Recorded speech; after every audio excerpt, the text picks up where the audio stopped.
ماشاء اللہ لا حول ولا قوة الا باللہ العلی العظیم اعوذ باللہ السمیع العلیم من الشیطان اللعین الرجیم بسم اللہ الرحمن الرحیم الحمد للہ رب العالمین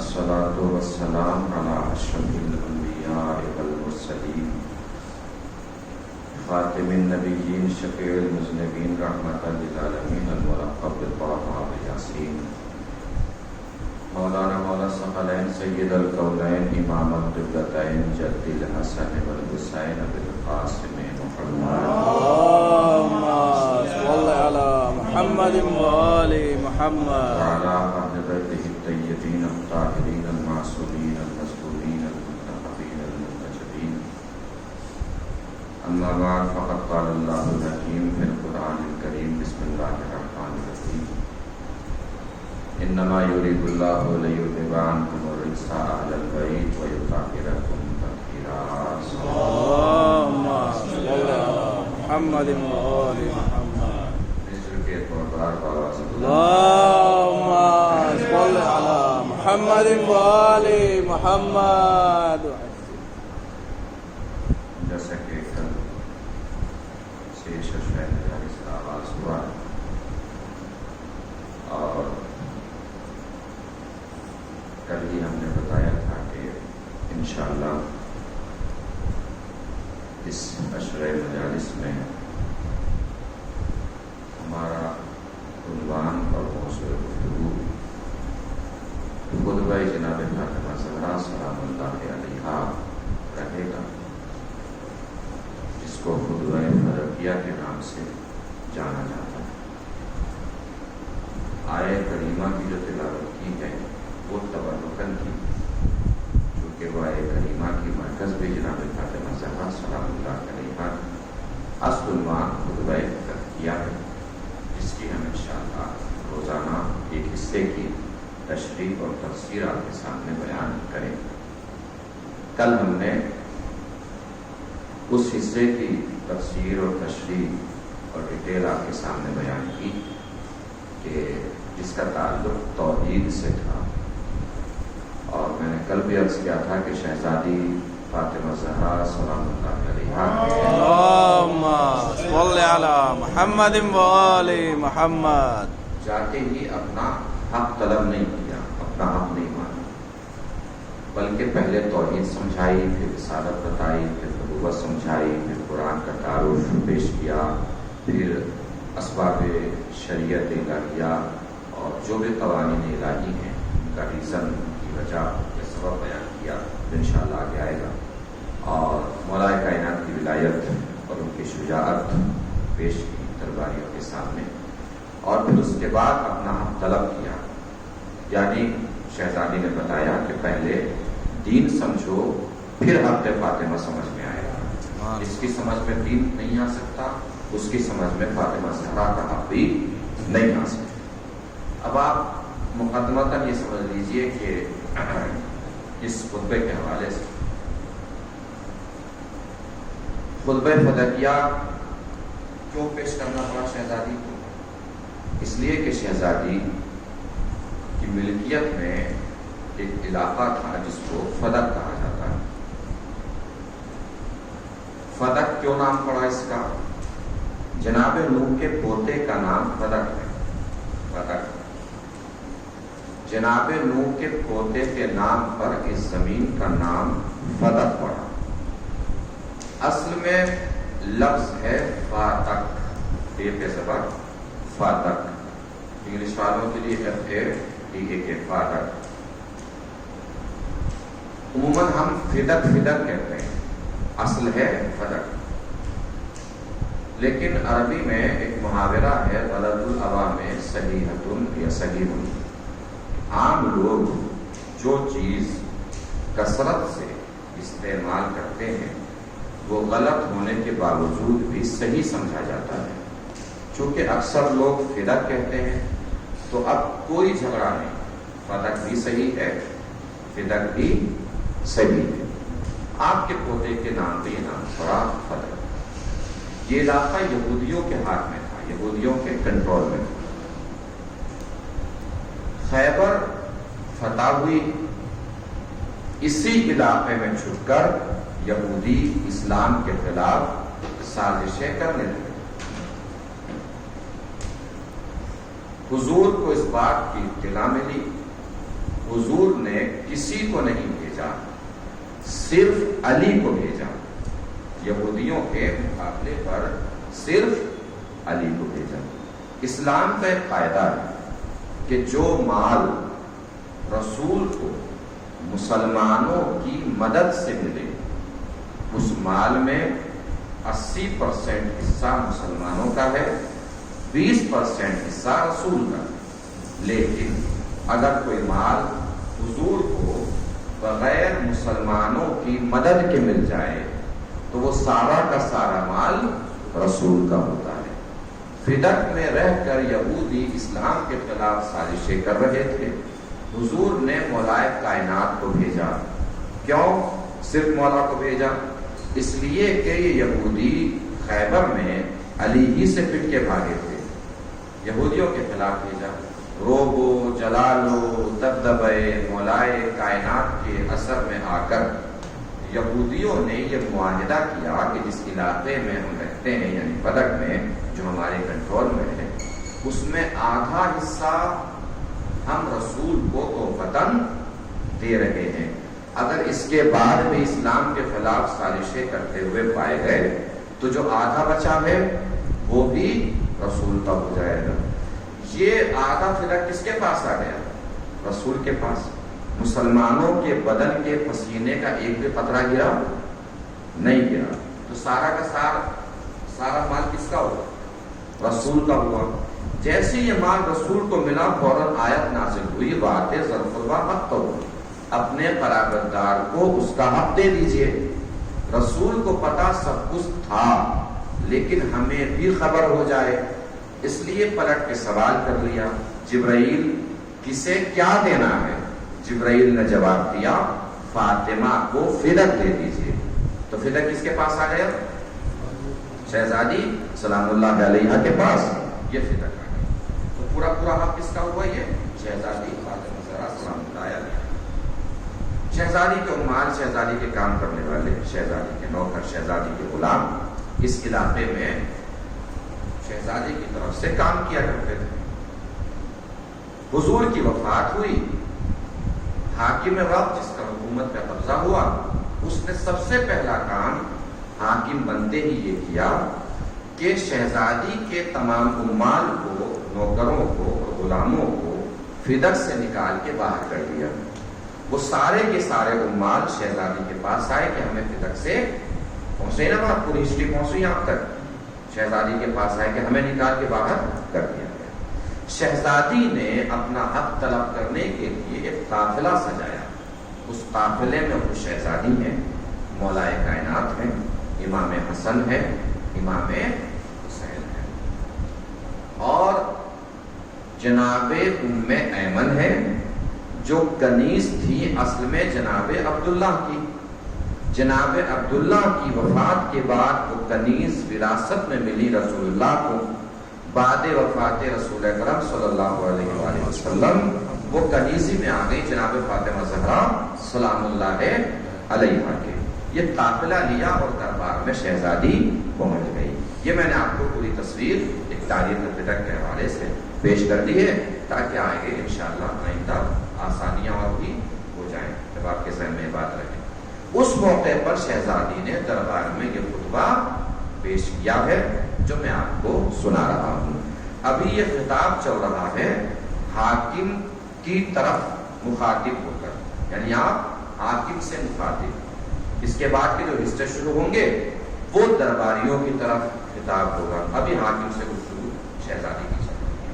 تو کل کا جو حصہ تھا وہ توحید سے متعلق تھا، آج کا جو حصہ ہے وہ رسالت اور نبوت سے متعلق ہے۔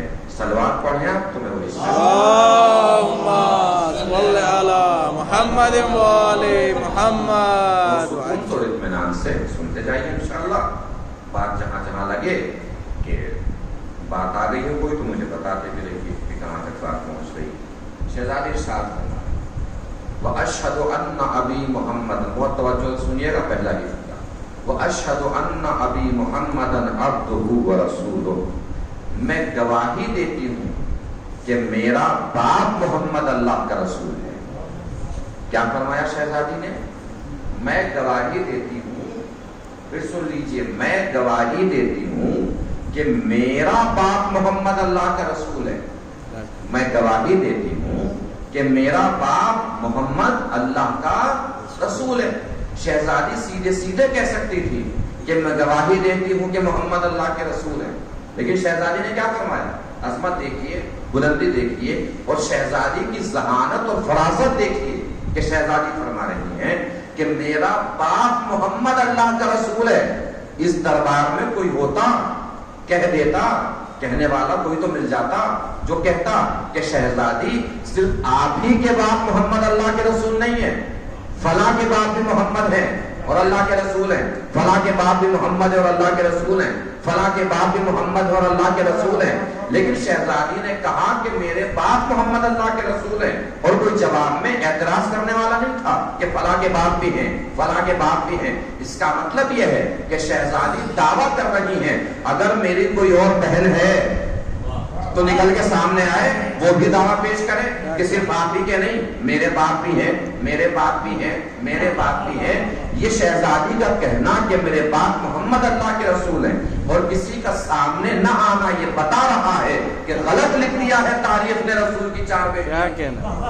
رسول کی صرف ایک بیٹی تھی جس کا نام فاطمہ تھا۔ چلیے چھوڑیے، ہم اپنا دل تھوڑا بڑا کیے لیتے ہیں، مان لیتے ہیں کہ رسول کی 4 بیٹیاں تھیں، معاملے ختم کیجیے۔ ہو سکتا ہے رسول کی 4 بیٹیاں ہوں، لیکن اگر یہ مانے کہ رسول کی 4 بیٹیاں تھیں، شہزادی فاطمہ کے علاوہ بھی 3 بیٹیاں اور تھیں، تو یہ تسلیم کرتے ہوئے ساتھ میں یہ بھی ماننا پڑے گا کہ رسول کی بیٹیاں اور بھی تھیں، مگر رسول کھڑے صرف فاطمہ کے لیے ہوتے تھے۔ رسول کی بیٹیاں اور بھی تھیں مگر آیت تطہیر صرف فاطمہ کے لیے آئی۔ رسول کی بیٹیاں اور بھی تھیں مگر آیت مودت صرف فاطمہ کے لیے آئی۔ رسول کی بیٹیاں اور بھی تھیں لیکن میدان مباہلہ میں صرف فاطمہ گئی۔ رسول کی بیٹیاں اور بھی تھیں مگر جنت میں روٹیاں صرف فاطمہ کی گئی۔ رسول کی بیٹیاں اور بھی تھیں مگر جنت سے کھانا صرف فاطمہ کے لیے آیا۔ رسول کی بیٹیاں اور بھی تھیں مگر ملائکہ سلام لے کے صرف فاطمہ کے دروازے پہ آتے تھے۔ رسول کی بیٹیاں اور بھی تھی مگر جبرائیل صرف فاطمہ کی چکی چلاتے تھے۔ رسول کی بیٹیاں اور بھی تھی مگر میکائیل صرف فاطمہ کے بچوں کا جھولا جھلاتے تھے۔ رسول کی بیٹیاں اور بھی تھی مگر رسول سلام صرف فاطمہ کے دروازے پہ کرتے تھے۔ اس کا مطلب یہ ماننا پڑے گا کہ رسول کی اور بیٹیاں بھی فاطمہ جیسی نہیں۔ توجہ دیجیے گا، رسول کی اور بیٹیاں بھی خود فاطمہ جیسی نہیں۔ یہ رسول کون ہے؟ خلق اول ہیں، خلق اول ہیں، علم اول ہیں، اعجاز اول ہیں، نور اول ہیں، علم اول ہیں، یعنی علم اول باپ کی بیٹیاں بھی فاطمہ جیسی نہیں۔ علم اول باپ کی بیٹیاں بھی فاطمہ جیسی نہیں۔ نہیں توجہ دیا آپ نے؟ سوچنے کی بات ہے، جب علم اول باپ کی بیٹیاں بھی فاطمہ جیسی نہیں ہو سکتی تو کسی جاہل باپ کی بیٹی فاطمہ جیسی کیسے ہو جائے؟ ایک صلوات پڑھیں مل جل کے اللہم صلی علی محمد و آل محمد۔ آگے شہزادی ارشاد فرما رہی ہیں، اختارہ وانتجبہ قبل ان ارسلہ، میرے بابا کو دنیا میں بھیجنے سے پہلے اللہ نے مختار بنا دیا۔ میرے بابا کو بھیجا بعد میں، مختار پہلے بنایا۔ وَسَمَّاهُ قَبْلَ أَنِ اجْتَبَلَهُ، پیدا کرنے سے پہلے نام رکھ دیا۔ بھئی تم میرے بابا جیسے کیسے ہو جاؤ گے؟ میرے بابا اور ہیں، تم اور ہو۔ بھئی تم پیدا پہلے ہوتے ہو، نام بعد میں رکھا جاتا ہے۔ میرا بابا پیدا بعد میں ہوا، نام اللہ نے پہلے رکھ دیا۔ وَاسْتَفَاهُ قَبْلَ أَنِ ابْتَعَثَهُ، اور بھیجنے سے پہلے مصطفیٰ بنا دیا۔ اور صحیح نا بات؟ اپنے بابا کا تعارف بیٹی کیسے پیش کر رہی ہے؟ بیٹی باپ کے فضائل بیان فرما رہی ہے۔ اِذِ الْخَلَائِقُ بِالْغَيْبِ مَكْنُونَةٌ، جب تمام مخلوقات غیب کے پردے میں چھپی ہوئی تھی اس وقت بھی میرا بابا مصطفیٰ تھا، میرے بابا کا نام رکھ دیا گیا تھا۔ وَلِسِرِّ الْأَحَابِيلِ مَصُونَةٌ وَبِنِهَایَةِ الْعَدَمِ مَقْرُونَةٌ، عدم کے پردوں میں عدم کے نہا خانوں میں مخلوقات سب گم تھی، اس وقت بھی میرا بابا موجود تھا۔ کہاں تھی ساری مخلوقات؟ علم من اللہ بمائل الامور، صرف اللہ کے علم میں تھی ساری مخلوقات، ابھی ظاہر نہیں ہوئی تھی، لیکن میرا بابا دنیا میں موجود تھا۔ ابتعثہ اللہ اتماما لامرہ، پھر اللہ نے میرے بابا کو مبعوث کیا ایک امر کو تمام کرنے کے لیے۔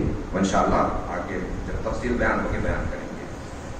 فرائے الامم فرقا فی ادیانہا، پروردگار نے دیکھا کہ فرقے، لوگ فرقوں میں بٹے ہوئے ہیں، الگ الگ ہیں، مختلف ہیں۔ اکفن علی نیلانہا، آگ کی پوجا کر رہے ہیں، آتش پرست ہیں۔ عابدتا لاوثانہا، بتوں کی عبادت کر رہے ہیں۔ منکرتا للہ ما عرفانہا، اللہ کو پہچانتے ہوئے بھی اللہ کا انکار کر رہے ہیں۔ فانار اللہ بمحمد ظلمہا، تو پروردگار نے میرے بابا کے نور کے ذریعے سے دنیا کے اندھیرے کو نور میں تبدیل کیا، دنیا کا اندھیرا ختم کیا۔ کس ذریعے سے؟ میرے بابا کے نور سے۔ یعنی شہزادی فرما رہی ہے کہ کوئی یہ نہ سوچے کہ سورج اندھیرا ختم کرتا ہے، بلکہ میرے بابا کا نور اندھیرا ختم کرتا ہے۔ سورج کو تو روشنی خود میرے بابا کا نور دیتا ہے۔ جب میرے بابا کے نور سے سورج کو روشنی ملتی ہے تو دنیا کے اندھیرے تمام ہوتے ہیں۔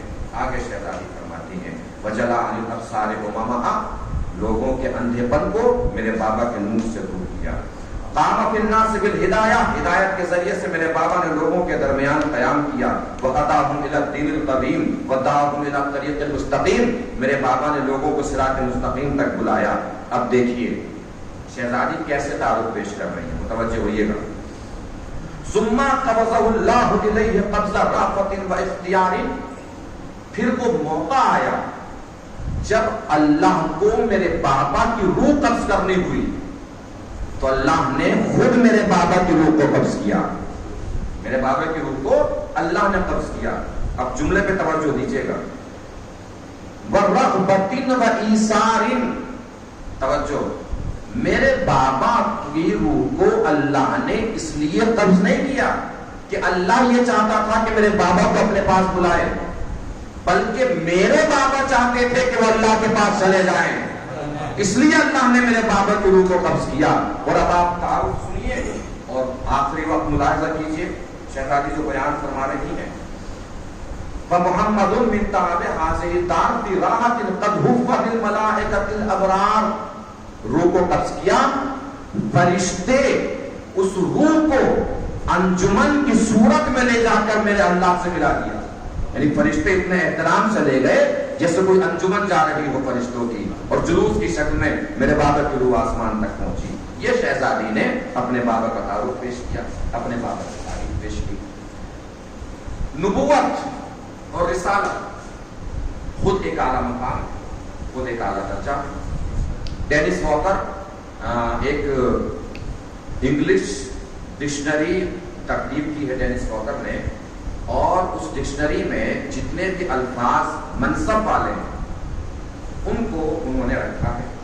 جب وہ منصب کے الفاظ کی وضاحت کرتے ہوئے نبوت تک آئے، محسوس کیجیے گا جملہ ہوتا، تو انہوں نے لکھا کہ نبوت اتنی بلند درجہ اور منصب رکھتی ہے کہ اسے انسانوں سے الگ سمجھنا چاہیے۔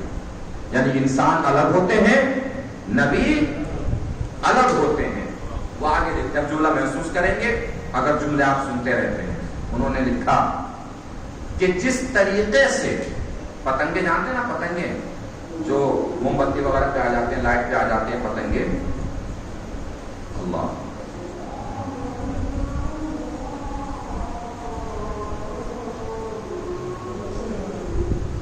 اللہ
کہ جس طریقے سے پتنگوں کے انتہائی جمال کو تتلی کہتے ہیں، اسی طرح انسانوں کے درجہ کمال کو نبی کہتے ہیں۔ نبی اتنا بلند ہوتا ہے، اتنا اعلیٰ ہوتا ہے، اور نبی ہم جیسا نہیں ہو سکتا، نبی ہم سے الگ ہوتا ہے۔ اس کی بصارت اور ہوتی ہے، ہماری بصارت اور ہوتی ہے، اس کی قوت تکلم اور ہوتی ہے، ہماری طاقت گویائی اور ہوتی ہے، اس کی سماعت اور ہوتی ہے، ہماری سماعت اور ہوتی ہے۔ اور خود قرآن نے بیان کیا، جناب نوح کی دعا قرآن مجید نے بیان کی، رب لا تذر علی الارض من الکافرین دیارا، پروردگار تو اس روئے زمین پر کافروں میں سے کسی کو چھوڑ مت دینا۔ کیوں؟ اس لیے کہ اگر تمہیں چھوڑ دیا تو پھر ان کی نسلوں میں کافر پیدا ہوں گے۔ سمجھ رہے ہیں آپ؟ یہ نبوت کی بصارت ہے جو آگے آنے والی نسل کا عقیدہ اور ایمان پرکھ رہی ہے۔ یہ نبوت کی نگاہیں ہیں، نبوت کی آنکھیں ہیں۔ ہم کسی کے سامنے کھڑے ہوں تو ہم سمجھ سکتے ہیں کہ اس کے دل میں عقیدہ کیا ہے، ایمان کیسا ہے، لیکن نبوت کی نگاہیں ہیں جو آنے والی نسل کا ایمان پرکھ رہی ہے۔ یہی فرق ہے نبوت کی آنکھوں میں، امامت کے ہاتھوں میں۔ نبوت کی آنکھیں آنے والے کی نسل پکڑ لیتی ہیں، اور امامت کے ہاتھوں کے ذوالفقار آنے والی نسل کا ایمان اور کفر کا پتہ لگائے۔ یہ فرق آگے بڑھیے۔ جناب ابراہیم، اللہ نے ارشاد کیا اذن فی الناس بالحج، اے ابراہیم لوگوں کو حج کے لیے بلاؤ، حج کے لیے پکارو۔ پروردگار اس صحرا میں تو کوئی نہیں ہے، اس میدان میں تو کوئی نہیں ہے، اللہ نے کہا تم پکارو تو صحیح، ہم آواز کو قیامت تک پھیلا دیں گے۔ اور آج بھی عالم اسلام میں یہ عقیدہ ہے کہ جو حج کے لیے جاتا ہے ابراہیم کی آواز سنتا ہے، اور ابراہیم کی آواز پہ لبیک کہتا ہوا حج کے میدان میں جاتا ہے، خانہ کعبہ کا طواف کرتا ہے، مینا کے میدان میں پہنچ جاتا ہے۔ کس کی آواز سنتا ہے؟ ابراہیم کی۔ کون سی آواز؟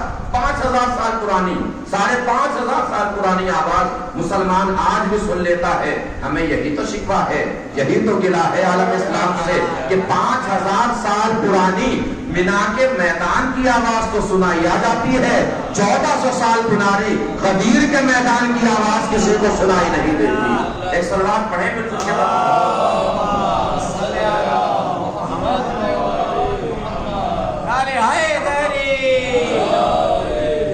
اس کا مطلب کیا ہوا؟ پہلے بصارت کی مثال دی، اب یہ قوت تکلم کی مثال۔ ہماری قوت تکلم اور ہے، انبیاء کی قوت تکلم اور ہے۔ آگے بڑھیے۔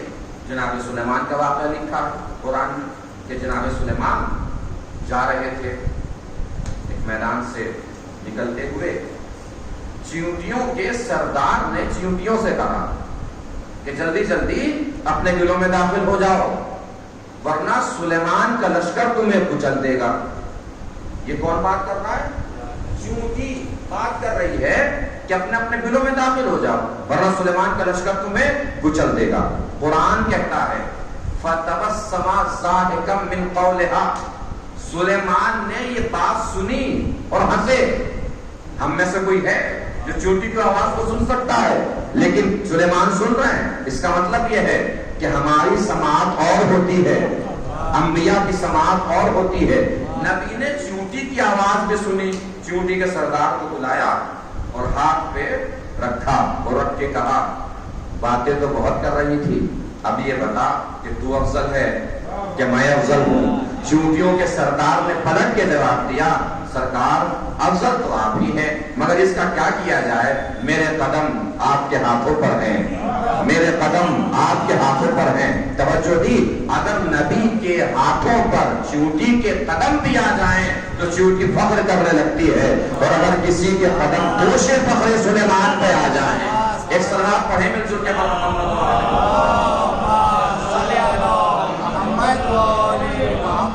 یہاں سے پوری طریقے سے میرے ساتھ جڑ جائیے گا، بات سستی رہے تو بتاتے رہیے گا۔ اس کا مطلب کیا ہوا؟ قرآن نے بتایا انبیاء کی قوت تکلم اور ہوتی ہے، ہماری طاقت تکلم اور ہوتی ہے، انبیاء کی بصارت اور ہوتی ہے، ہماری بصارت اور ہوتی ہے، انبیاء کی سماعت اور ہوتی ہے، ہماری سماعت اور ہوتی ہے، انبیاء اور ہوتے ہیں، ہم اور ہوتے ہیں. انبیاء کی صورت رحیمانہ ہوتی ہے, انبیاء کی سیرت کریمانہ ہوتی ہے, انبیاء کی گفتار عالمانہ ہوتی ہے, انبیاء کی رفتار عادلانہ ہوتی ہے, انبیاء کے نسب پر بہتان نہیں ہوتا, انبیاء کی آنکھوں میں طغیان نہیں ہوتا, انبیاء کے کردار میں عصیان نہیں ہوتا, انبیاء کے اذہان میں ہذیان نہیں ہوتا. یہ تو انبیاء کی بات ہے. اب وہ سوچئے کہ وہ نبی جس کی نبوت کے سطح میں تمام انبیاء کو نبوتیں ملی ہیں, وہ کتنی بڑی شخصیت ہوگی. اس کو سمجھنا ہے تو یوں سمجھے کہ ہر غار غار ہرا نہیں ہوتا, ہر دشت دشت کربلا نہیں ہوتا, ہر میدان میدان غدیر نہیں, ہر چادر چادر تطہیر نہیں, ہر جام جم نہیں ہوتا, ہر پانی زمزم نہیں ہوتا, ہر سخی حاتم نہیں ہوتا, ہر نبی خاتم نہیں ہوتا. اور وہ شخصیت جو نبی بھی ہو اور اللہ کی محبوب بھی ہو, اس کا کیا ہی کہنے. بس اس کو سمجھنا ہے تو یوں سمجھیے کہ نبی وہ جس کی ولادت پہلے علم بعد میں, محبوب وہ کہ قرآن خود کہے علم القرآن خلق الانسان, علم پہلے خلقت بعد میں. نبی زمزم کا مالک ہوتا ہے, محبوب کوثر کا مالک ہوتا ہے. نبی وہ جو گیا ہوا شباب پلٹائے, محبوب وہ جو ڈوبا ہوا آفتاب پلٹائے. نبی وہ جو امت کو نماز پڑھائے, محبوب وہ جو انبیاء کی جماعت کو نماز پڑھائے. نبی وہ جو کوہ طور پر جائے, محبوب وہ جو کعبہ حسین کی بساط نور تک جائے. پروردگار نے یہی تو بیان کیا کہ میرا حبیب کہاں آیا معراج کی بلندیوں پر, کعبہ حسین کے فاصلے پر. کعبہ حسین مطلب کیا ہوتا ہے؟ دو کمانوں کا فاصلہ. علامہ فخر الدین رازی نے تفسیر کبیر میں لکھا ہے کہ پروردگار عالم نے دو کمانوں کا فاصلہ ہی کیوں بیان کیا. انہوں نے لکھا, پوری توجہ رکھیے گا, انہوں نے لکھا کہ اصل میں اس وقت بادشاہوں کا یہ طریقہ ہوا کرتا تھا کہ جب بادشاہ کو کسی بادشاہ سے اپنی محبت کا اظہار کرنا ہو تو دونوں بادشاہ جمع ہوتے تھے, دو کمانوں کو لایا جاتا تھا, ان میں سے تیر چھوڑا جاتا تھا. دو کمانوں کے فاصلے پر آ کر دونوں بادشاہوں کا جمع ہونا اس بات کی دلیل ہوتی تھی کہ جس سے تیری صلح اس سے میری صلح, جس سے تیری جنگ اس سے میری جنگ. اللہ نے بھی اپنے حبیب کو دو کمانوں کے فاصلے پر بلا کے بتایا, اے میرے حبیب صلح تیری ہوگی تو امان میری ہوگی, تیر تیرا ہوگا تو کمان میری ہوگی. اے میرے حبیب اگر تو نہ ہوتا تو راز خدائی آشکار نہ ہوتا, مصور تو ہوتا کوئی شاہکار نہ ہوتا, معبود تو ہوتا عبادت گزار نہ ہوتا, گناہگار تو ہوتے شفاعت کا کاروبار نہ ہوتا. اے میرے محبوب جو قرآن میں میری صورت ہے وہ میدان میں تیری سیرت ہے, جو تیری سیرت ہے وہ عین مشیت ہے, جو تیری خواہش ہے وہ عین یقین ہے, جو تیرا ارمان ہے وہ میرا فرمان ہے, جو تیرا کلمہ پڑھے وہ مسلمان ہے, جو تجھ پہ یقین کامل رکھے وہ کل ایمان ہے, جو تجھ پہ یقین کامل رکھے وہ کل ایمان ہے, جو تیری نبوت میں شک کرے سب سے بڑا بے ایمان ہے. ایک صلوات پڑھیں مل جل کے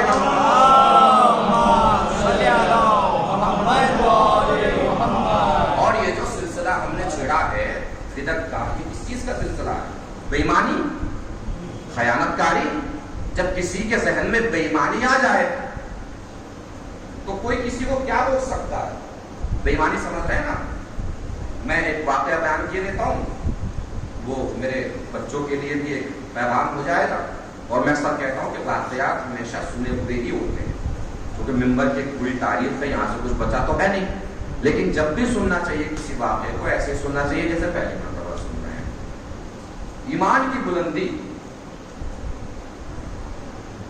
مقدس اردبیلی کا نام سنا ہی ہوگا, بہت بڑے عالم تھے. مقدس اردبیلی کتنے بڑے عالم تھے, بس ایک جملے میں یوں سمجھیے کہ جب انہیں کوئی مسئلہ درپیش ہوتا تھا تو مولائے کائنات کی تربت کے پاس جاتے تھے, سوال کرتے تھے, اندر سے جواب آتا. اتنے بڑے عالم تھے مقدس اردبیلی. کبھی سوچا ہے کہ اتنے بڑے لوگ, اتنے باکردار لوگ کیسے وجود پا لیتے ہیں دنیا میں, کیسے آ جاتے ہیں؟ کس طرح؟ یہ ماں باپ کے ایمان کی بلندی ہوتی ہے تو اتنے بڑے لوگ دنیا میں آتے ہیں اور چلتے ہیں. میں بالکل عام لہجے میں بتاؤں اور عام زبان میں، ہم جب جوڑا ملاتے ہیں، شادیاں کرتے ہیں، کیا دیکھتے ہیں؟ دولت دیکھتے ہیں، خاندان دیکھتے ہیں، پیسہ دیکھتے ہیں، حسن دیکھتے ہیں۔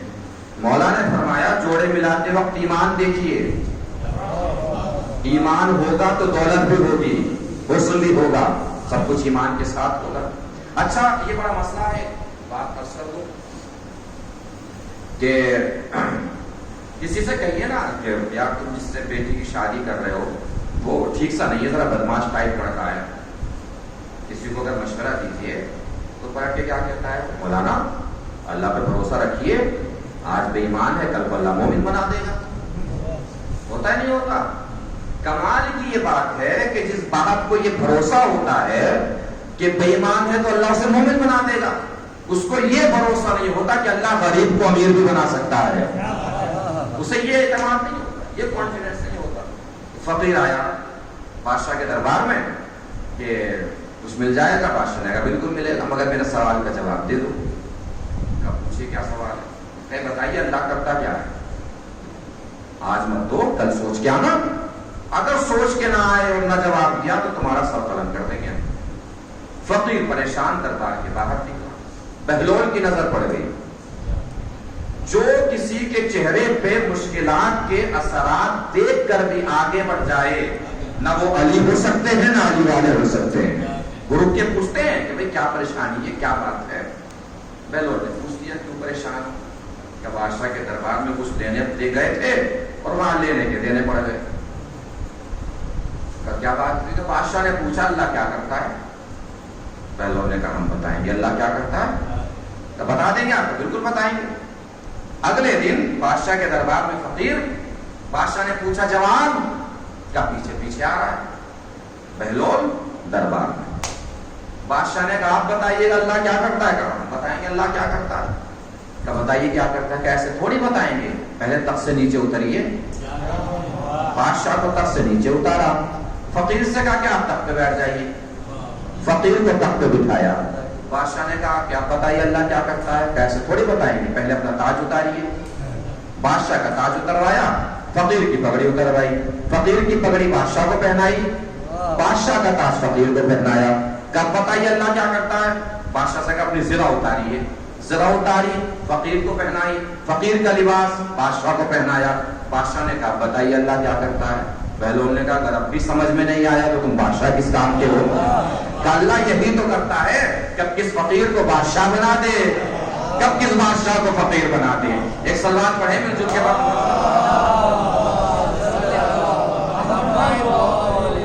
میں کس کی بات کر رہا تھا؟ مقدس اردبیلی۔ اتنے بڑے لوگ کیسے دنیا میں وجود پا لیتے ہیں؟ میں مقدس اردبیلی کی بات نہیں کر رہا ہوں، ان کے والدین کا ایمان بتا رہا ہوں کہ ان کے والدین کیسے تھے کہ مقدس اردبیلی جیسی شخصیت دنیا میں وجود پا سکے۔ اردبیل ایران میں ایک شہر ہے، والد وہاں رہتے تھے، ان کے سیب کی کھیتی وغیرہ ہوتی تھی۔ کسان ہوتا یہ ہے کہ کبھی کبھی صبح کو جلدی گھر سے نکل جاتا ہے بغیر کچھ کھائے پیے، ایک دن یہ نکل گئے بغیر کچھ کھائے پیے۔ تھوڑا سا سورج چڑھا تو انہیں بھوک لگنے لگی، دیکھا ڈول ڈول کے سہارے جو پانی آ رہا ہے اس میں سیب تیر کے آ رہا ہے۔ انہوں نے کیا کیا کہ وہ سیب اٹھایا اور کھا لیا۔ توجہ ہے بات پر، اس کی بات کر رہے ہیں، مقدس اردبیلی کے والد کی بات کر رہے ہیں۔ سیب اٹھایا اور سیب کو کھا لیا۔ کھا رہے تھے تو ذہن میں کچھ نہیں تھا، جب پیٹ بھر گیا تو سوچا کہ سیب تو میرا تھا نہیں، سیب کسی اور کا ہے، جس کا ہے اس سے اجازت لینی چاہیے۔ توجہ دی بات پر، انسان کھاتے ہوئے کم سے کم اگر نہ بھی سوچے، کھانے کے بعد تو سوچ لے کہ کس کا کھایا ہے کس کا کھا رہے ہیں۔ سیب جو ہے وہ پیٹ میں گیا۔ خیر چلے وہ گول گول کے راستے پر دوسرے گھر کی طرف کہ جہاں کا سے سیب آیا تھا، پہنچے تو اپنے بات کیا کہ بھئی آپ کا سیب ٹوٹا تھا، ہمارے یہاں پہنچ گیا، ہم نے کھا لیا۔ اس نے کہا کوئی مسئلہ نہیں، کا مسئلہ کیسے نہیں ہے، اجازت دیجیے۔ اس نے کہا ٹھیک ہے ہماری طرف سے اجازت لے کے یہ پلٹے۔ اجازت دینے والے کو اچانک خیال آیا کہ اس نے تو ہمیں پھنسا دیا، واپس بلایا کہ واپس آئیے۔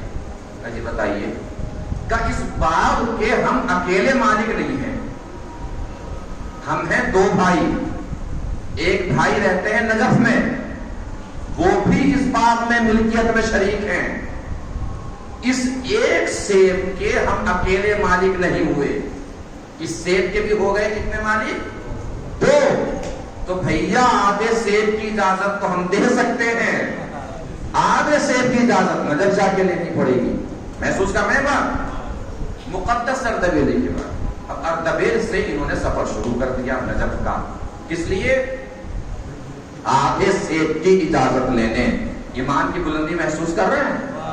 آدھے سیب کی اجازت لینے ہی اردبیل سے چلے نجف پہنچ گئے. دروازہ کھٹکھٹا دیا. عالم تھے جن کا دروازہ کھٹکھٹایا، کہا کہ کہاں سے تشریف لائیں؟ کہا آپ کے شہری سے آ رہے ہیں. کہا اللہ زیارت قبول کرے، زیارت کر لیجیے. اتنے ہم اتنے کچھ مہمان نوازی کے جو شرائط ہیں مکمل پورے کرتے ہیں، کچھ دسترخوان وغیرہ آپ کے لیے سجاتے ہیں. انہوں نے کہا نہیں، زیارت بعد میں کریں گے، زیارت کرنے نہیں آئے ہیں. کہا پھر واقعہ پورا بتایا. آدھے سیب کی اجازت لینے آئے ہیں، زیارت بعد میں کریں گے. توجہ نہیں دی؟ کیا سبب دیا انہوں نے؟ کہ زیارت بعد میں کریں گے، پہلے جو کھایا ہے اسے حلال تو کر لیں. جو کھایا ہے اسے حلال کرنے کے بعد مولا کے دربار اور مولا کی بارگاہ میں جائیں گے. انہوں نے کہا اچھا تو کیا سمجھ رہے ہیں آپ؟ ہم آپ کی تعریف کریں گے، خوش ہو جائیں گے آپ سے. کیا بتائیے پھر آدھے سیب کی اجازت کیسے ملے گی؟ کب مل جائے گی؟ ہماری بیٹی سے شادی کرنی پڑے گی. توجہ دی بات پر. یہ راستہ چلتے ہوئے کسی سے کہیے ہماری بیٹی سے شادی کر لیں، سب سے پہلا خیال ذہن میں کیا آئے گا؟ کہ کوئی عیب ہوگا، کوئی عیب ہوگا. اور ایسا کون کہتا ہے کہ میری بیٹی سے شادی کر لیجئے؟ ان کے ذہن میں بھی یہی آیا کہ کوئی عیب ہوگا، جبھی تو کہہ رہے ہیں کہ بیٹی سے شادی کر لیجئے. لیکن انہوں نے پھر سوچا کہ اگر عیب بھی ہے تو کتنے دن کا مسئلہ ہے؟ جب تک زندگی ہے، جب تک کا ہی تو مسئلہ ہے، سنبھال لیں گے. لیکن یہ آدھا سیب قبر میں پریشان کرے گا، محشر میں پریشان کرے گا، پورے صراط میں پریشان کرے گا. تو بھیا عیب والی لڑکی تو سنبھال لیں گے، مگر اگر آدھے سیب کی اجازت نہ ملی تو یہ سنبھالا نہیں جائے گا. کہا ٹھیک ہے قبلہ کر لیں گے شادی. کہا ٹھیک ہے سوچ لو، عیب بھی کوئی کم نہیں ہے، بہت سارے عیب ہیں.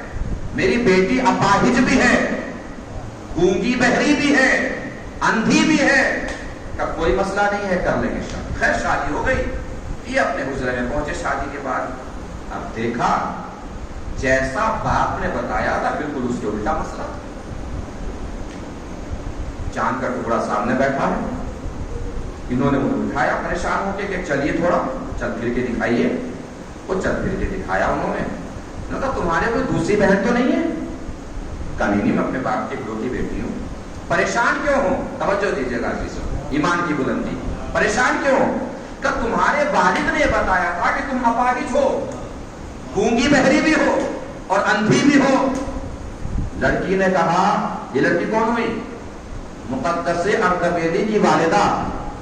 انہوں نے کہا کہ میرے والد نے ٹھیک بتایا تھا، آپ نے سمجھنے میں غلطی کر دی. کیا بتایا تھا میرے والد نے؟ کہ میں اپاہج ہوں. ہاں بالکل اپاہج ہوں، کیونکہ زندگی بھر کبھی اللہ کی مرضی کے بغیر گھر سے قدم باہر نہیں نکالا ہے. کیا بتایا تھا؟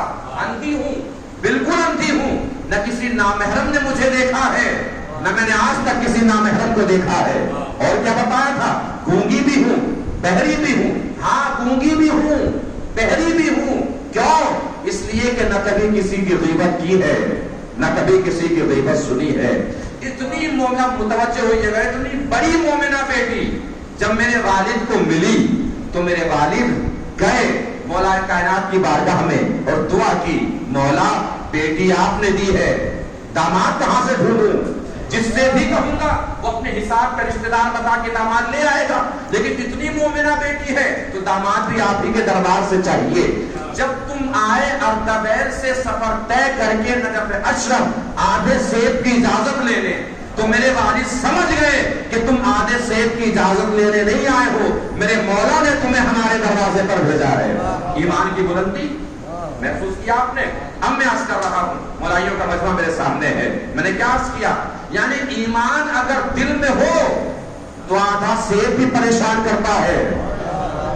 پھر سن لیجئے، ایمان اگر دل میں ہو، ایمان اگر دل میں ہو تو آدھا سیب بھی پریشان کرتا ہے، اور اگر دل میں ایمان کی جگہ بے ایمانی آ جائے تو انسان پورا باغ بھی ہضم کر جائے اسے پریشانی نہیں ہوتی. ایک صلوات پڑھیں مل جل کے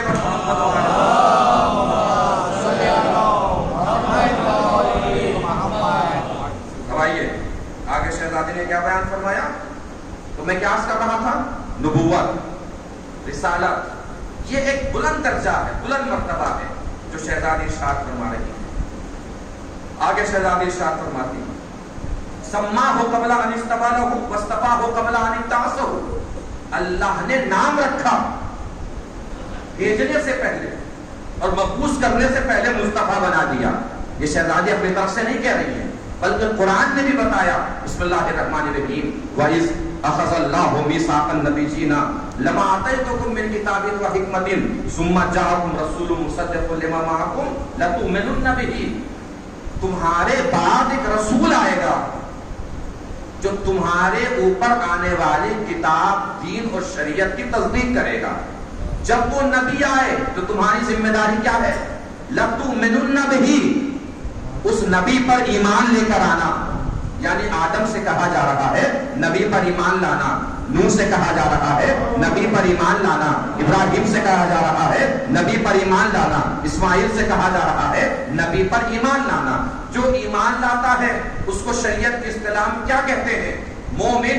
اس کا مطلب کیا ہوا؟ آدم بھی نبی کے مومن، نوح بھی نبی کے مومن، ابراہیم بھی نبی کے مومن، اسماعیل بھی نبی کے مومن، اسحاق بھی نبی کے مومن، یعقوب بھی نبی کے مومن، یوسف بھی نبی کے مومن، عیسیٰ بھی نبی کے مومن، موسیٰ بھی نبی کے مومن. اور نبی اور مومن کے درمیان رشتہ کیا ہوتا ہے؟ قرآن نے بیان کیا. بسم اللہ الرحمن الرحیم. النبی اولا من المؤمنین بانفسہم. نبی مومنین کا مولا ہوتا ہے. یعنی کیا مطلب ہوا؟ آدم کے مولا بھی نبی، نوح کے مولا بھی نبی، ابراہیم کے مولا بھی نبی، اسحاق کے مولا بھی نبی، یعقوب کے مولا بھی نبی، یوسف کے مولا بھی نبی. 1,23,999 انبیاء کے مولا ہے نبی. سوچئے اس دن کیا عالم ہوا ہوگا جب نبی نے کہا ہوگا جس کا میں مولا اس کا علی مولا. ایک صلوات پڑھیں مل جل کے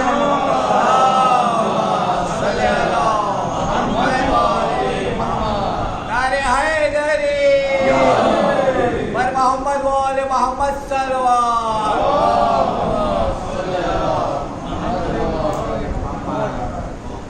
اور نبی نے ایسے کہہ دیا، علی کو اٹھایا اور کہہ دیا کہ من کنت مولا فہذا علی مولا. نبی نے پہلے سوال کیا انستو اولا بکم من انفسکم، کیا میں تمہارا مولا نہیں ہوں؟ یعنی نبی نے پوچھا کہ میں کس کا مولا ہوں. برابر میں جبرائیل کھڑے تھے، فوراً بولے میرے مولا. جبرائیل کو دیکھا، میکائیل نے کہا میرے مولا. بس ایک منظر نامہ غدیر کے میدان کا پیش کر رہا ہوں اور آگے بات بڑھ جائے گی. جبرائیل کھڑے تھے، انہوں نے کہا میرے مولا. میکائیل نے کہا میرے مولا. سارے فرشتوں کے سردار ہی تو ہے یہ. سارے فرشتوں میں آواز گونجنے لگی ہمارے مولا، ہمارے مولا، ہمارے مولا. یہاں سے آواز آئی، سلمان بولے میرے مولا، گزر بولے میرے مولا.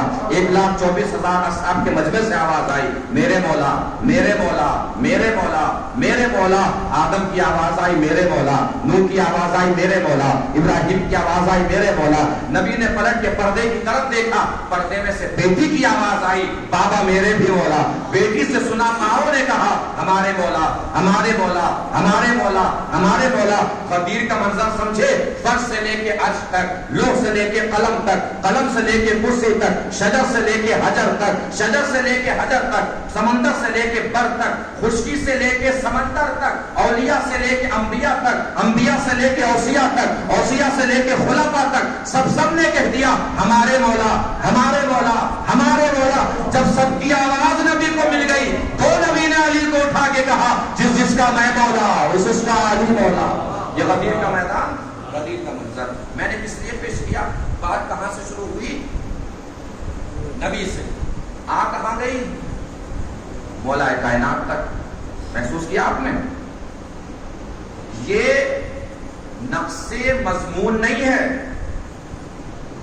مضمون کا نقص نہیں ہے، فن کا نقص نہیں ہے. بلکہ ضرورت مضمون ہی یہی ہے کہ بات نبی کی ہو علی تک پہنچ جائے. اس لیے کہ نبی کی کون سی بات ایسی ہوگی جو بغیر علی کے ہو؟ کہاں بات ایسی ہوگی جو بغیر علی کے ہو؟ اب محسوس کیجئے گا میرا سننا جو کرنے جا رہا ہوں.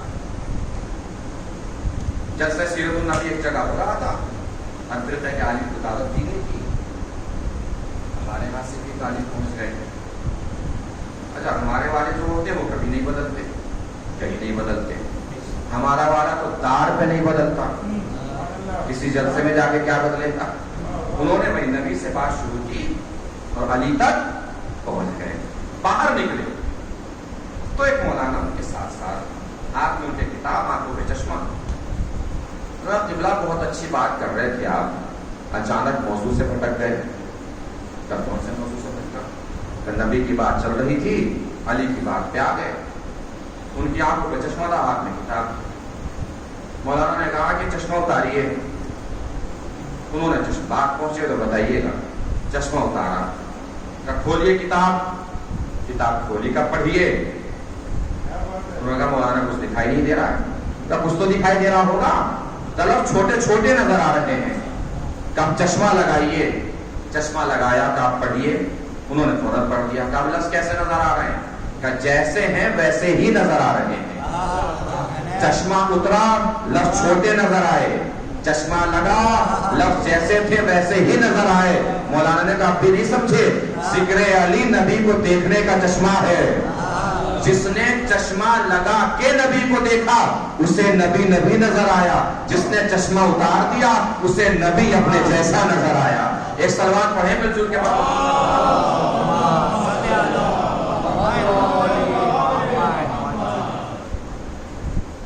بات نبی کی ہو، پہنچ کہاں تک جاتی ہے؟ مولائے کائنات تک. ہم محسوس کریں گے اس خطبے میں شہزادی فاطمہ نے اللہ سے بات شروع کی ہے. نبی تک آئی ہیں، قرآن تک آئی ہیں. اس کے بعد کہاں پہنچی؟ علی کے فضائل تک، علی کی بلندی تک، علی کے کمالات تک. پتا چلا، محسوس ہوا کچھ؟ شہزادی فاطمہ دربار میں فدق لینے نہیں آئی تھی. فدق لینے نہیں آئی تھی، علی کی ولایت کو منوانے آئی تھی. اب اگر میرا ساتھ دیں آپ تو میں جملہ عرض کروں. سال گزرے، سال بدلے. ایک عالم ہوئے ہیں عالم اسلام کے، عالم اہل سنت کے، علامہ ابن ابی الحدید. انہوں نے نہج البلاغہ کی شرح کی. اس شرح نہج البلاغہ میں انہوں نے پورا واقعہ فدق لکھا ہے. اس میں وہ بیان کرتے ہیں، واقعہ فدق بیان کرتے ہوئے کہ استاد پڑھا رہے تھے. ایک دن ہم کلاس روم میں تھے، ہم بیٹھے تھے. استاد ہسٹری کی کلاس لے رہے، تاریخ پڑھا رہے. تاریخ پڑھاتے پڑھاتے فدق کے واقعے پہ آئے. فدق کے واقعے پہ آئے تو ہم نے استاد سے پوچھا کہ سرکار فاطمہ تو صدیقہ تھی. استاد نے کہا بالکل صدیقہ تھی. کہا اگر وہ صدیقہ تھی تو کوئی دعویٰ جھوٹا پیش نہیں کر سکتی. کہا بالکل پیش نہیں کر سکتی. جب دعویٰ جھوٹا پیش نہیں کر سکتی تو فدق دیا کیوں نہیں؟ استاد نے اٹھا کے باہر کر دیا کہ جائیے باہر، گیٹ آؤٹ. اکثر ہوشیار بچے کلاس روم کے باہر ہی ٹہلتے رہتے ہیں. وہ باہر نکل گئے. استاد باہر آئے، کلاس پڑھا کے انہوں نے پھر دامن پکڑ لیا. استاد بتا کے جائیے فدق دیا کیوں نہیں؟ استاد نے کہا ہاذہ سلطنت، اسی کو حکومت کہتے ہیں. کہ سرکار سمجھ میں نہیں آیا. کہ یوں سمجھیے کہ فاطمہ فدق لینے گئی ہی نہیں تھی. کہ پھر کہ فاطمہ تو ٹوکن لے کر گئی تھی. ٹوکن کا کیا مطلب ہوا؟ کہ یہ دو ساتھ میں یہ بھی دو، ایک کے ساتھ ایک فری والا مانگا. تو استاد اب بھی سمجھ میں نہیں آیا. کہ یوں سمجھو کہ فاطمہ اپنے آپ کو صدیقہ منوانے گئی تھی. اب میں یہی عرض کر رہا ہوں کہ میرا ساتھ دیجیے گا تاکہ جملے کے معنی اور پورے اعزازی کلمات پورے ہو جائیں. فاطمہ اپنے آپ کو صدیقہ منوانے گئی تھی. اگر فاطمہ کی دلیلوں کے چکر میں پھنس کر حاکم وقت فاطمہ کو صدیقہ مان کر، حکومت فاطمہ کو صدیقہ مان کر فدق دے دیتا تو اگلے دن فاطمہ پھر دربار میں آتی کہ میرے شوہر کی حکومت بھی چھوڑ، میرے شوہر کی حکومت بھی چھوڑ. چونکہ ایک دن پہلے فاطمہ کو صدیقہ مان کر بدعت دے چکا تھا، حکومت بھی دینی پڑتی. اب جاگے گا عزیز. کیا کہا استاد نے؟ اگر فاطمہ کو صدیقہ مان لیتا تو حکومت چھوڑنی پڑتی. اب میں سوال کروں گا، جس کے عقیدے میں جتنی طاقت اور بلندی ہو اتنی بلندی سے میرے سوال کا جواب دے دے گا. کیا کہا انہوں نے؟ اگر فاطمہ کو سچا مان لیتا تو حکومت چھوڑنی پڑتی. میرا سوال یہ ہے، جو فاطمہ کو جھوٹا مانے وہ جنت میں جا سکتا ہے؟ جا سکتا ہے؟ کچھ شک ہے کسی کو؟ تو کیوں نہیں بول رہے کہ جواب سے؟ فاطمہ کو جو جھوٹا مانے جنت میں جا سکتا ہے؟ نہیں جا سکتا. استاد نے کیا کہا؟ اگر سچا مان لیتا تو حکومت چھوڑنی پڑتی. آخری جملہ ہے، اس کے بعد رب کے مسائل. پوری توجہ. کیا کہا استاد نے؟ اگر سچا مان لیتا تو حکومت چھوڑنی پڑتی. سوال میرا کیا ہے؟ جو جھوٹا مانے جنت میں جا سکتا ہے؟ نہیں جا سکتا. لاکھوں کروڑوں سلام ہمارے شہزادی فاطمہ کی ذہانت پر کہ اپنے شوہر کے دشمن کو لا کر کس دوراہے پہ کھڑا کر دیا. توجہ بات پہنچے تو بتائیے گا. لاکھوں کروڑوں سلام ہمارے شہزادی فاطمہ کی فراست اور ذہانت پر کہ اپنے شوہر کے دشمن کو لا کر کس دوراہے پہ کھڑا کر دیا کہ اگر سچا مان تو حکومت چھوڑ، جھوٹا مان تو جنت چھوڑ. ایک سلوات پڑھیں مل جل کے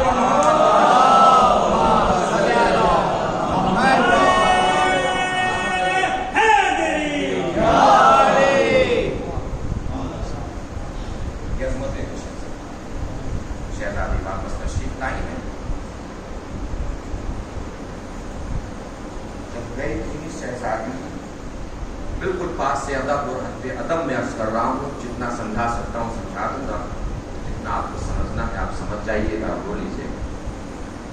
شہزادی جب گئی تھی تو ضعیف نہیں تھی، واپس آئی تو ضعیف ہو چکی تھی. مولا کیسے ضعیف تھی؟ دربار میں بیٹھنے کے لیے نہیں کہا گیا کہ اس وجہ سے ضعیف نہیں. کھڑی رہی کا نہیں اس لیے نہیں. حق نہیں ملا کا اس لیے نہیں. کا پھر کہ فاطمہ سے تحریر مانگی گئی کہ کوئی دلیل ہے؟ تمہارے پاپا نے تحریر لکھ کے دی ہے تمہیں، کوئی دلیل ہے؟ شہزادی نے تحریر بھیجی. پورے دربار میں تحریر ڈھونڈتی رہی. فاطمہ فیصلے کے انتظار میں کھڑی رہی.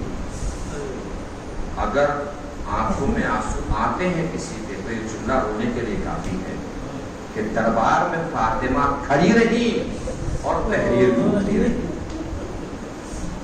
ولو نے تحریر کو چاک کر دیا، پھاڑ کے پھینک دیا. مولا کائنات فرماتے ہیں تحریر چننے جب فاطمہ بیٹھی تو ضعیف نہیں، تحریر چن کے جب اٹھی تو ضعیف ہو چکی. یہ مسئلہ کسی کو سمجھ میں نہیں آتا. جلدی سے کوئی سوچتا ہے کہ جلدی کوئی کیسے ضعیف ہو سکتا ہے. جسے یقین نہ ہو وہ کربلا پڑھے. حمید ابن مسلم کہتا ہے کہ میں نے اکبر کا جنازہ اٹھانے سے پہلے بھی حسین کو دیکھا، اکبر کا جنازہ اٹھانے کے بعد بھی حسین کو دیکھا.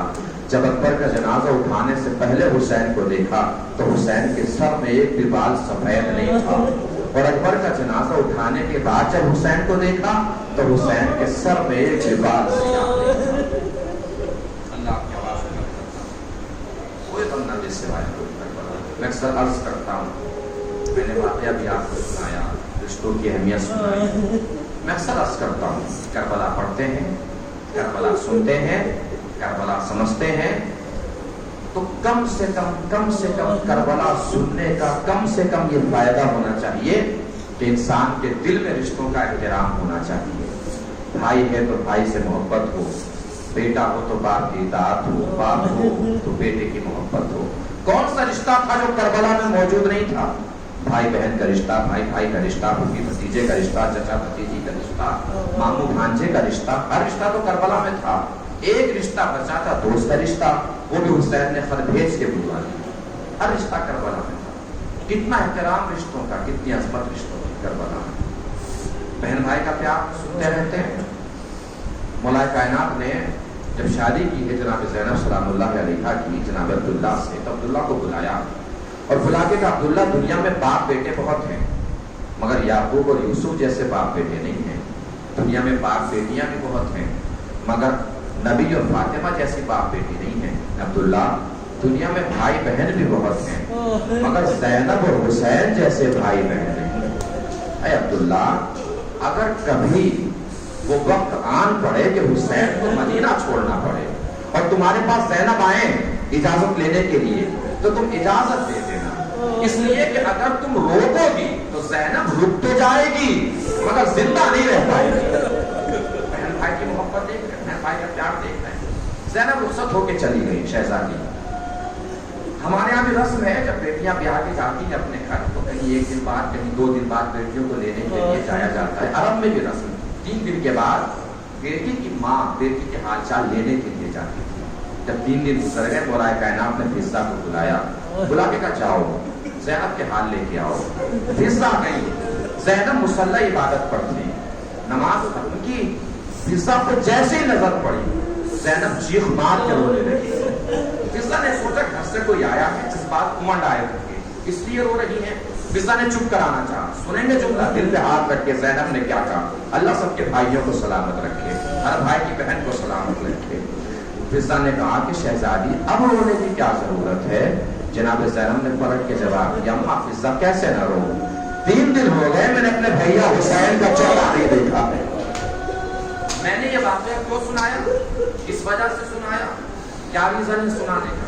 یہ بتانے کے لیے سنایا کہ زینب کو حسین سے 3 دن کی جدائی برداشت نہیں ہے تو حسین جب خیمے کے دروازے پہ آئے ہوں گے، اے میری ماجائی زینب خدا حافظ، میرا آخری سلام قبول کرے۔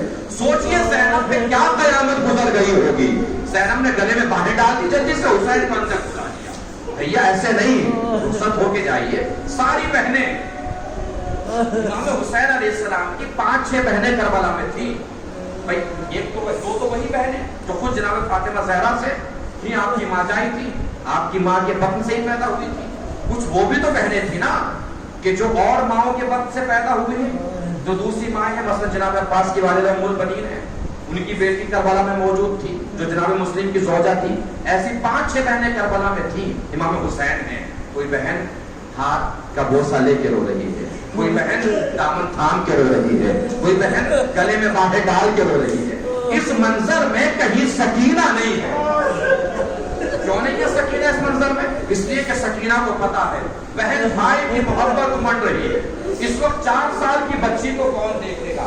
سکینہ نے سوچا کہ بابا کبھی بھی جائیں گے تو خیمے کے دروازے ہی سے ہو کر۔ سکینہ خاموشی سے خیمے کے دروازے پہ کھڑی ہو گئی۔ حسین چلے، حسین گھوڑے پہ سوار ہوئے۔